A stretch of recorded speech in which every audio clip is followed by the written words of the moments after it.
வணக்கம். இது தமிழ் டைலாக் 2.0. ஜெஃப்ரியை வந்து நேற்று எவிக்ட் பண்ணாங்கல்ல, அதுக்கு முன்னாடியே வந்து நியூஸ்லாம் வந்துருச்சு. ஃபஸ்ட்டு வந்து அன்ஷிதா எவிக்டட் அப்படின்னு சொல்லிட்டு, அடுத்து சண்டே எபிசோடில் தான் பார்த்தீங்கன்னா ஜெஃப்ரி எவிக்டட் அப்படின்னு வந்திருந்தது. ஆனால் கடைசி டைமில் வந்து அது மாறிச்சு. ஏன் மாறிச்சு அப்படின்னா, அங்கே ஒரு சம்பவம் நடந்திருக்கு. இந்த தம்பி ஜெஃப்ரி இருக்கார்ல, அவர் ஒரு கேவலமான விஷயத்த பண்ணியிருக்கிறாரு. ஏற்கனவே நிறைய கேவலமான விஷயத்த பண்ணார் அப்படின்னு தான் எவிக்ட் பண்ணுறாங்க. இப்படி ஃபுல் நெகட்டிவாக வெளியே வரும்போது இன்னும் அதுக்கு நெகட்டிவ்லாம் சேர்க்க வேணாம், சேரக்கூடாது அப்படிங்கிறதுக்காக பாவப்பட்டு பரிதாபப்பட்டு பார்த்தீங்கன்னா அதை கட் பண்ணி தூக்கியிருக்கிறாங்க. இங்கே நேற்று ரெண்டாவது பிரமோ பார்த்துட்டு இந்த ரயான் வந்து சொல்லுவார் முரண்பாடு சம்மந்தமான கேள்விக்கு. அப்போ மற்றவங்க சொல்கிறதுக்கும் ரயான் சொல்கிறதுக்கும் சம்மந்தமே இல்லையே, இது என்ன வேற ஏதோ எங்கேருந்தோ எடுத்து உள்ளே போட்டு மிக்ஸ் பண்ண மாதிரி இருக்கே அப்படின்னு சொல்லிட்டு நான் அப்போயே டவுட்டாக அதை கேட்டிருந்தேன். இப்போ பார்க்கும்போது அதுதான் உண்மை, அப்படி தான் நடந்திருக்கு. ரெண்டு கேள்விகளை கேட்டிருக்கிறாங்க. ஒன்று வந்து முரண்பாடு சம்மந்தமாக கேட்டது, வீட்டிலேருந்து வந்து முரண்பாடு யாரோட அப்படின்னு சொல்லிட்டு பேரண்ட்ஸ் பேசினாங்கல்ல. இப்போ அதில் நீங்கள் யாரோட முரண்படுறீங்க, என்ன நீங்கள் நினச்சிங்க அப்படின்னு கேட்டிருக்கிறாங்க. இதை இன்னும் ஸ்ட்ரைட்டாக வந்து இன்னொரு கேள்வி கேட்டிருக்காரு. வீட்டில் இருந்து வர்றவங்க வந்து இவங்கள பிடிக்கும்னு சொல்லுவாங்க அப்படின்னு நீங்கள் நினச்சிருப்பீங்க, ஆனால் அவங்க வந்து வேற ஒருத்தரை சொல்லியிருப்பாங்க. நீங்கள் இவங்கள பிடிக்காதுன்னு நினச்சிருப்பீங்க, ஆனால் அவங்க வந்து பிடிக்கும்னு சொல்லியிருப்பாங்க. அந்த மாதிரி யாரை சொல்லியிருக்கிறாங்க அப்படின்னு சொல்லிட்டு விஜேஎஸ் கேட்டிருக்கிறாரு. அப்போ ஜாக்லின் பேசும்போது ஜெஃப்ரியை பற்றி பேச வர அதுக்குள்ள தம்பி ட்ரிகர் ஆகிட்டு அங்கே வந்து கண்ணா பின்னான்னு வார்த்தையை கொட்டிருக்கிறாரு. அதாவது அங்கே போய் இருந்தவங்க என்ன சொல்கிறாங்கன்னா, ஜாக்லினை கொச்சையாக பேசல, ஆனால் கோபமாக வந்து பேசி வார்த்தையை விட்டா அப்படின்னா அப்போ கேவலமாக பேசினாரா? இங்கே வந்து விஜேஎஸ் வந்து நடுவில் உள்ள வந்து அதை ஸ்டாப் பண்ண ட்ரை பண்ணியிருக்கிறாரு. அப்பவும் அடங்காமல் தம்பி பார்த்தீங்கன்னா ட்ரிகர் ஆகிட்டு எக்ஸ்ட்ரா வார்த்தையை விட்டுருக்குற. அப்படி விஜேஎஸ் எந்த அளவுக்கு வந்து இறங்கி வந்து ட்ரை பண்ணியிருக்காரு அப்படின்னு சொல்கிறாங்கன்னா, கேள்வி நான் தான் கேட்டேன், கேள்வியே தப்பு, நான் தப்பாக கேட்டுட்டேன் அப்படின்னு சொல்லிட்டு அந்த அளவுக்கு இறங்கி வந்துருக்கிறாரு. அந்த அளவுக்கு இவர் இறங்கி வந்து கூல் பண்ண வேண்டிய அவசியம் என்ன இருக்கு? அப்படி அந்த அளவுக்கு இறங்கி வர்றாரு அப்படின்னா அப்போ எந்த அளவுக்கு இவன் வார்த்தையை விட்டுருக்கிறான்? அப்போ கேவலமாக வார்த்தையை விட்டுருக்குற. அப்படி அதுக்கான கவரப் தான் பார்த்தீங்கன்னா அந்த வெளியே போகும்போதும் அங்கங்கே ஜம்ப் கட்டு மாதிரி இருந்தது இல்லை. நீங்கள் வந்து கேம்காக தான் சொன்னீங்க, ஆனால் நான் யாரையும் யூஸ் பண்ணல, நான் யூஸ் பண்ண மாட்டேன். இந்த மாதிரி திடீர்னு அழுது அப்புறம் அழாமல் குறை சொல்லி நீங்கள் முன்னாடியே சொல்லியிருந்தீங்கன்னா, முதல்லையே சொல்லியிருந்தீங்கன்னா நான் கேட்டிருப்பேன் அப்படின்லாம் சம்மந்தம்லாம் சொல்லிட்டு இருந்தான்ல. எல்லாமே பார்த்தீங்கன்னா தம்பி பண்ண கவரப்காக அந்த உருட்டெல்லாம் உருட்டுனது. அதை இவங்களும் பார்த்தீங்கன்னா எடிட்டில் ஒரு மாதிரி கவரப் பண்ணியிருக்கிறாங்க. ஸோ இதுதான் நடந்திருக்கு. இதை போட்டிருக்கலாமே, ஏன் போடல? எதுக்காக இப்படியெல்லாம் காப்பாற்றணும்? வாய்ப்பு தாங்க சமமாக கொடுக்கணும் அப்படின்னு சொல்கிறோம். அங்கே வந்து உள்ளே வந்தவங்க ஏற்கனவே 2 பேர் பார்த்தீங்கன்னா அந்த தடவல் வேலையும் காஜு வேலையும் பார்த்துட்டு போனாங்க. மூணாவதாக வந்த தம்பி பண்ண வேலையெல்லாம் இருக்குல்ல, அதெல்லாம் உச்சகட்டம். அது ரெண்டுத்தையுமே தாண்டி வேற லெவலில் பண்ணிட்டா. அப்படி கேம் ஃபோக்கஸ் இல்லாமல் ஃபுல்லாக ஸ்டாண்டாகவே சுற்றிட்டு இருக்கிறது. அப்புறம் ஸ்டாண்டாக யார் கூட சுற்றுறாரோ அவங்களுக்கு மவுத் பீஸாக இருக்கிறது. இந்த வேலையை தானே பார்த்தாரு. இப்போ அன்ஷிதா கூட இருக்கிறாரு, சவுண்டு கூட இருக்கிறாரு, பவித்ரா கூட இருக்கிறாருன்னா இவங்களுக்கு யாரோட முரண் இருக்குதோ உள்ள அந்த கண்டஸ்டன்ட் மேலே இவர் பாய்வார், அவங்கள பற்றி கேவலமாக பேசுவார். அப்படி பேசினா உங்களுக்கு பாராட்ட கொடுப்பாங்களா? மக்கள் உங்களை உள்ளே வச்சுருப்பாங்களா? இப்போ குறையே சொல்லாமையா நீங்கள் வந்து பாயிருங்க? இப்போ நீங்கள் அங்கே போய் பேசுகிறீங்களே, ஏன் உங்களுக்காக நீங்கள் பேசல? இவர் ஏன் பேசல? ஏன்னா கேமில் இல்லை ஃபோக்கஸ், அங்கே இல்லை. கேமில் ஃபுல்லாக இந்த மாதிரி தான் ஸ்டாண்டாக இருக்கிறது தான் ஃபோக்கஸ் இருந்தது. அவர் வந்து டூருக்கு வந்த மாதிரி தான் வாழ்ந்துட்டு இருந்தார்ல அங்கே. அப்போ வந்து இப்போ வந்து சொல்கிறேன் அப்படி நீங்கள் முன்னாடியே சொல்லியிருந்தீங்கன்னா நான் வந்து சரி பண்ணியிருப்பேன். எப்போ சொன்னாங்க, ஆனால் இவர் கேட்கல. யாராவது சொல்ல வந்தால் அவங்கள மேலே படிய போடுறது. அது சிம்பிளாக அந்த செங்கல் டாஸ்க்லையும் பார்த்தோம்ல, ஏய் நீங்களும் தான்ப்பா கேங்காக விளையாடுங்க அப்படின்னு சொல்லிட்டு அவங்க இங்கே அன்ஷிதா கவுண்டர் கொடுத்தாங்கன்னா உடனே இவர் முன்னாடி வந்து மஞ்சுரி யார் விளையாடினா நாங்களா? அவங்க வந்து எங்கள் டீம் தான் கல் எடுத்தாங்களா? 2 பேரும் டையப் போட்டு தான் பண்ணீங்க, உங்கள் சைடு தான் கல் எடுத்து போடுறாங்க. சம்மந்தமே இல்லாமல் வேறு டீம் எதுக்கு உங்களுக்காக வந்து கல் எடுத்து போடணும்? அதிலே தெரியுது இல்லை, இப்படி அப்பட்டமாக நடந்த விஷயத்த எப்படியெல்லாம் உருட்ட முடியுமோ அப்படியெல்லாம் உருட்டினால. அப்புறம் இவர் வந்து எப்படி சொன்னால் வந்து கேட்டுருவார். ஸோ கேட்க மாட்டார்.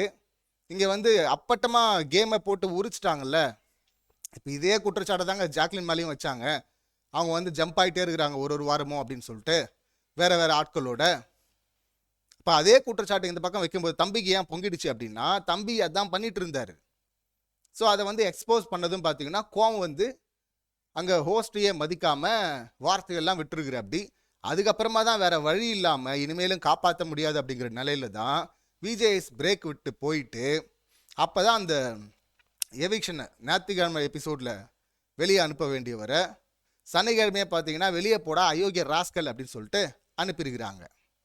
ஸோ இவ்வளவு மோசமாக வரும்போதும் பண்ணியிருக்கிறாரு. இதில் உள்ளே இருக்கிறவங்கெல்லாம் பார்க்குறாங்க. இப்போ முத்துக்குமரன் அழகாக ஒன்று சொன்னார்ல, இப்போ அதுக்கான கவுண்டரே பார்த்தீங்கன்னா விஜேஎஸ் கொடுத்த தப்பு தான். அதை கூட நான் ஏற்கனவே சொல்லியிருந்தேன் நேற்று எபிசோட் அந்த ரிவ்யூலேயே. இது இன்னும் சிலருக்கு அது புரியல. முத்துக்குமரன் சொன்னது என்ன, இங்கே வந்து எங்கள் வீட்டிலேருந்து வந்தவங்க மட்டும் இல்லை, எல்லார் வீட்டிலேருந்து வந்தவங்களும் மனசுலையாவது நினச்சிருப்பாங்க, வெளியிலையாவது சொல்லியிருப்பாங்க, நீ வாழ்க்கையில் ஜெயிச்சிடணும், வாழ்க்கையில் விட்டுறக்கூடாது அப்படின்னு சொன்னார். பாதை திறந்துருக்கு, ஓடு, உழைப்பை போடு, நீ மேலே வரணும், ஏன்னா உன் வெற்றி மட்டும் இல்லை அப்படின்னு சொன்னார்ல. இது அங்கே எதுவுமே சொல்லாத விஜேஎஸ் பார்த்தீங்கன்னா இங்கே வெளியே வந்துட்டு ஏன் நீ மட்டும் ஜெயிக்கணும், அவங்களும் ஜெயிக்கணும், இவங்களும் ஜெயிக்கணும், நானும் ஜெயிக்கணும், எல்லாரும் ஜெயிக்கணும், எல்லாரும் ஒரே தளத்தில் இருந்தோன்னா எல்லாரும் ஜெயிக்கணும் அப்படின்னு சொல்லிட்டு நினைக்கலாம், சொல்லலாம். சமமாக வாய்ப்பு இருந்தால் பரவாயில்ல. அந்த வாய்ப்பு தான் கீழே இங்கே ஒருத்தர் அப்படின்னு இருக்கும்போது எல்லாரும் மேலே வரணும்னா யார் ஃபஸ்ட்டு போவாங்க மேலே? இங்கே இருக்கிறவங்க எப்படி மேலே வருவாங்க? அதுதான் சொல்லப்பட்டது. அதுக்காக வந்து கேம் ஆட வந்தவங்களுக்கு வந்து நீங்கள் அவர் பண்ணுற தப்பெல்லாம் மறைங்க, அதெல்லாம் வெளியே சொல்லாதீங்க அப்படின்லாம் சொல்ல வாய்ப்புக்காக தான், வாழ்க்கைக்காக தான் முத்து சொன்னது. முத்து இங்கே இருக்கிற உள்ளே இருக்கும்போது, ஜெஃப்ரி இருக்கும்போது, இந்த ஜெஃப்ரியுடைய ஆட்டம் இருக்குல்ல, இந்த ஆட்டத்தையும் சொல்லியிருக்கிறா. அப்படி பாச வலையில் வீழ்த்திட்டு இங்கே உள்ளே இருக்கவங்களை கைக்குள்ளே போட்டுட்டு எல்லாருக்கும் நல்ல பிள்ளையா செல்ல பிள்ளையா இருந்துட்டு அப்படியே போயிடுறாரு அப்படின்னு அதையும் ரெஜிஸ்டர் பண்ணியிருக்காரு. அதே நேரத்தில் பாராட்டியும் கரெக்டாக கொடுத்துருக்குற. அப்படி ஒரு முறை பார்த்தீங்கன்னா பெஸ்ட்டுக்கு வந்து முத்து சொல்லிட்டாரு ஜெஃப்ரியை வந்து அந்த கேங் சொல்லலை, விஷால், அருண், அன்ஷிதா இந்த கேங் சொல்லலை அப்படின்னு சொல்லிட்டு வெளியே வந்து இவர் புலம்பி தள்ளிட்டு இருந்திருப்பாரு அந்த சோஃபாவில் வந்து உட்காந்துக்கிட்டு. அவங்களுக்குள்ளேயே மாற்றி கொடுத்துக்கிறாங்க, அந்த 4 பேருக்குள்ளவே கொடுத்துக்கிறாங்க, நாங்கள்லாம் பெஸ்ட் இல்லையா, எங்களெல்லாம் சொல்லவே மாட்டாங்களா அப்படின்லாம் இவர் தம்பி புலம்பியிருப்பார். அவங்க வந்து சொல்லன்னு தெரியுதுல்ல, அப்பயாவது சுதாரிச்சிருக்கணும்ல, அப்பயும் சுதாரிக்காமல் மறுபடியும் ஸ்டாண்டாக போயிடுறது அங்கே ஒருத்தருக்கு. அப்போ இந்த மோசமான ஆட்டத்தை ஆடிட்டு இருந்த அப்படி. அதை முத்துக்குமரன் தப்பு பண்ணும்போதும் சொல்லியிருக்காரு, பாசிட்டிவாக இருக்கும்போதும் சொல்லியிருக்கிறாரு. ஸோ சொல்லப்பட்ட விஷயமே வேற. இங்கே வந்து எல்லாரும் ஜெயிக்கணும் தான், எல்லாருக்கும் வாய்ப்பு அப்படி கிடைச்சிடாது, இல்லை கிடைச்ச வாய்ப்பை விட்டுறாதரா அப்படின்னு தான் முத்துக்குமரன் அங்கே சொல்கிறாரு. இங்கே இன்னும் எளிமையாக சொல்லணும் அப்படின்னா, பசி வேற பட்டினி வேற. அடுத்த வேலை சாப்பிட போகிறோம், இன்னும் 2 மணி நேரத்தில் சாப்பிட போகிறோம் அப்படிங்கிறது வந்து பசி. ஆனால் எப்போ அடுத்த வேலை சாப்பாடு கிடைக்கும் அப்படின்னு தெரியாமல் இருக்கிறது இருக்குல்ல, அதுதான் பட்டினி. ஸோ அப்படி இருக்கிறவங்கள வந்து அப்லிஃப்ட் பண்ணுறதுக்காக சொல்கிறது தான் அந்த வார்த்தை, உன் வெற்றி மட்டும் இல்லை அப்படிங்கிறது. இந்த வார்த்தையே எல்லாருமே அவங்கவுங்க எடுத்துக்கலான்னு வச்சுங்களேன். ஆனால் அதை சொன்னதை வந்து ஏன் அப்படி ப்ரெஷரெல்லாம் நீங்கள் அப்படியெல்லாம் போட வேணாம், அது கூட ஒரு டிஸ்கிரிமினேஷன் தான் சொல்லிட்டு சம்மந்தமே இல்லாமல் இது லேபர் ஓரியன்ட் ஒர்க்கு, இது ஸ்கில் ஓரியன்ட் ஒர்க்கு அப்படின்னு சொல்லிட்டு தீபக் சொன்னதை அந்த டபுக்கு டப்பா எப்படி வந்து டிஸ்கிரிமினேஷன் அப்படின்னு சொல்லிட்டு உருட்டினாரோ, கிட்டத்தட்ட அதே தான் விஜேஎஸும் பார்த்தீங்கன்னா இங்கே வெளியே வந்து உருட்டிட்டாரு. இதில் ரொம்ப வந்து அந்த எவிக்ஷனே வந்து பார்த்தீங்கன்னா ரொம்ப நேரமாக வந்து அப்செட்டில் வந்து என்னால் இதை ஏற்றுக்க முடியல, இதை நான் எதிர்பார்க்கல அப்படின்லாம் சொல்லிட்டு இருந்திருக்காரு. அதுக்கப்புறம் அம்மா பேச்சை கேளு அப்படின்னு சொல்லிகிட்டே இருந்தது. இதில் வந்து உன்னை எனக்கு பிடிக்கும்னு சொல்லிகிட்டே இருந்தது, ரொம்ப சொல்லிட்டு இருந்தார்ல. அப்போ இது கூட பார்த்தீங்கன்னா ஒரு கவரப்பு அப்படின்னு நம்ம சொல்லியிருந்தோம். ஆனால் இந்த மாதிரியான ஒரு சம்பவம் நடந்ததுக்கு அப்புறமா தான், தம்பி வார்த்தையை விட்டதுக்கு அப்புறமா இது நடந்திருக்கு. அதனால தான் கொஞ்சம் எக்ஸ்ட்ரா பண்ணிட்டார் போல இருக்குது கவரப், அந்த டேமேஜ் கண்ட்ரோல். இது அவர் பண்ண தப்புக்காக இல்லை, விஜேஎஸ் பண்ண தப்புக்காக இல்லை, இந்த தம்பி ஜெஃப்ரி பண்ண தப்புக்கு டேமேஜ் கண்ட்ரோல் பண்ணுறதுக்கு தான் இப்படி ஒன்று பண்ணியிருக்கிறாரு. அதில் தப்பா இப்போ டிஸ்கிரிமினேஷனுங்கிறது வேறங்க, அப்லிஃப்ட் பண்ணி விடுறது, அவங்க மேலே வரணும் அப்படின்னு நினைக்கிறது, அவங்கள மோட்டிவேட் பண்ணுறது அப்படிங்கிறது வேற. இப்போ லேபர் ஓரியன்ட் ஸ்கில் ஓரியன்டில் டப்பா என்ன பண்ணாரோ அதுதானே இப்போ விஜேஎஸ் பண்ணுறாரு. இங்கே வந்து எல்லாரும் ஜெயிக்கணும் அப்படின்னு, எல்லாருமே இது சாப்பிட்ணும் அப்படிங்கிறது கரெக்டு தான். ஆனால் இங்கே எல்லாருக்கும் அப்படி கிடச்சிடாதுடா, எல்லாரும் சாப்பிட்ணும் தான்டா. நீ ஆல்ரெடி 2 நாளாக 3 நாளாக பட்டினியில் இருக்குடா, உனக்கு சாப்பாடு வர்றது இல்லை, அதுதான் வாய்ப்பு, அதை தட்டி விட்டுறாதரா அப்படின்னு சொல்கிறாரு முத்துக்குமரன். அது எப்படி டிஸ்கிரிமினேஷன் ஆகும்? அதை வந்து தனியாக பார்க்குறாங்க, அது எப்படி டிஸ்கிரிமினேஷன் தனியாக பார்க்குறது ஆகும்? உன் சுச்சுவேஷனை சொல்கிறது உன் கடமையே, இல்லை உனக்கு இன்னொரு முறை வாய்ப்பு கிடைக்காது அப்படின்னு சொல்லிட்டு உனக்கு உணர்த்தினா தானே நீ அந்த வாய்ப்பை வந்து சீரியஸாக எடுத்துப்ப. இப்போ எல்லாருக்கும் வாய்ப்பு அடுத்த வாய்ப்பு கிடைச்சிருமா? இப்போ விஜேஎஸ் இங்கே இருக்கிறாரு, காப்பாற்றிட்டாரு. இப்போ லைஃப் லாங் காப்பாற்றிட்டே இருப்பாங்களா அந்த தம்பியை? தப்பு பண்ணும்போது ஏன் காப்பாற்றுறீங்க? வாய்ப்பு இங்கே சமமாக கிடச்சிருச்சு, உள்ளே வந்துட்டார்ல. ஆனால் இங்கே வந்து மோசமாக விளையாடினா அது மோசம் அப்படின்னு சொல்லணும்ல. இந்த வாழ்நாள் ஃபுல்லாக போயிட்டு யாராவது ஒருத்தர் விஜேஎஸ் மாதிரி வந்து காப்பாற்றிட்டே இருப்பாங்களா? இல்லை கவரப் பண்ணிகிட்டே இருப்பாங்களா? ஸோ இது வந்து சேனல் தேவையில்லாத வேலையை பார்க்குறாங்க. இங்கே உள்ளதான் சில கண்டஸ்டன்ட் வந்து ஏஞ்சல் வேஷம் போடுறாங்கன்னா சேனல் டேரக்டர் தான் காரணம்னு நினைக்கிறேன். இந்த டேரக்டரும் இங்கே விஜேஎஸும் இவங்க அப்பப்போ பார்த்தீங்கன்னா அந்த ஏஞ்சல் மோடுக்கு போயிடுறாங்க. இது வந்து யதார்த்தமாக பேசினது இல்லை. இது ஒரு கமெண்ட் கூட ஒருத்தர் சீரியஸாக போட்டிருந்தார், இல்லை அவர் சொல்கிறது கரெக்டுன்னு. இதெல்லாம் 10-15 வருஷத்துக்கு முன்னாடி எனக்கும் அந்த தாட்டு தான் இருந்தது. விஜய் சொன்னார்ல, அந்த தாட்டு தான் இருந்தது. அப்போ அருண் மாதிரி தான் நானும் சில விஷயங்களை பார்த்துட்டு இருந்தேன். இப்படி பார்க்கக்கூடாது, இப்படி வரணும், வைடராக திங்க் பண்ணும்போது தான் தெரியும். அதனால் சொல்லப்பட்டது தான். அந்த அறிவு வந்து நிறைய பார்த்தா இல்லை லைஃப்பில் அனுபவிக்கணும்னு கிடையாது, படித்தாலும் போதும், நிறைய விஷயங்களை புரிஞ்சுக்கிட்டா போதும். அது முத்துக்குமரனுக்கு இருக்குது, அதனால தான் அவர் இதை சொன்னார். ஸோ அதுதான் பசிக்கும் பட்டினிக்குமான டிஃப்ரென்ஸ் தான் அது. அந்த பட்டினியில் இருக்கிற அதனால் வந்து உனக்கு நாமினேஷன் ஃப்ரீ பாஸ் நான் கொடுத்துட்றேன் அப்படின்னு மற்றவங்க உருட்டினாங்கல்ல, அந்த உருட்டை வந்து முத்துக்குமரன் பண்ணல.